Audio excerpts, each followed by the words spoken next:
Gehlot pilot की लड़ाई में वसुंधरा मुश्किल में फंसी। वसुंधरा को लेकर दोनों के बीच चल रहा है आरोपों का दौर। पायलट का दावा, वसुंधरा और गहलोत में है मिली भगत।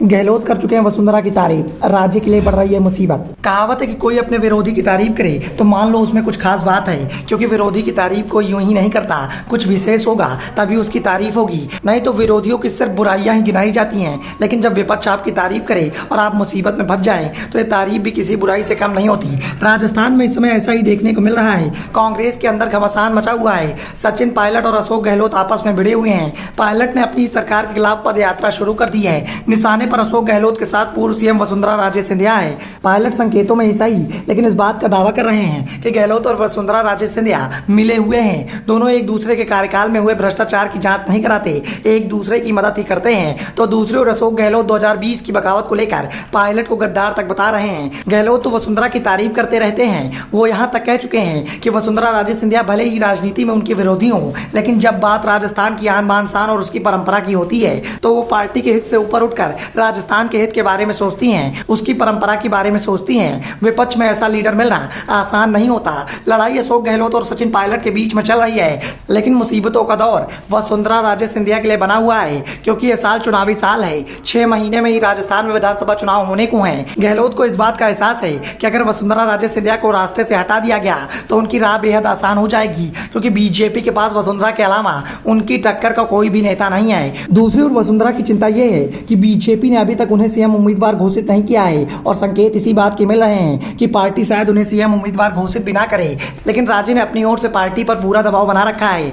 लेकिन अशोक गहलोत की तारीफ और सचिन पायलट के निशाने ने वसुंधरा का पूरा गणित ही खराब कर दिया है। दरअसल पायलट और गहलोत के बयानों ने वसुंधरा को पूरी तरह से बैकफुट पर पहुंचा दिया है। पायलट के आरोपों की सफाई अकेले वसुंधरा को देनी पड़ रही है। बीजेपी के दूसरे नेता खामोश दिखाई दे रहे हैं। वसुंधरा को अगर कहीं से समर्थन मिल रहा है तो वो अशोक गहलोत से मिल रहा है, और गहलोत के समर्थन के चलते वसुंधरा के नंबर हाईकमान की नजर में कम हो रहे हैं। गहलोत के बयान के बाद वसुंधरा को खुद आगे आकर सफाई देनी पड़ रही है। वो आगे आकर बोल रही हैं कि गहलोत की तारीफ पूरी तरह से राजनीतिक है, जबकि उन्होंने कभी भी मेरी मदद नहीं की। वसुंधरा को भी इस बात का एहसास हो रहा है कि अगर जनता के बीच ये मैसेज जाता है कि दोनों मिले हुए हैं तो फिर सरकार बदलने की जरूरत ही क्या रह जाएगी, और ये मैसेज मजबूती के साथ जनता के बीच चला जाता है तो फिर वसुंधरा के लिए आगे का रास्ता बेहद मुश्किल हो जाएगा। पार्टी के अंदर से उन्हें पहले से ही चुनौती मिल रही है। राजेंद्र राठौर, सतीश पूनिया, गजेंद्र शेखावत, भूपेंद्र यादव जैसे नेताओं के नाम तो पहले से ही सीएम उम्मीदवारी की दौड़ में थे।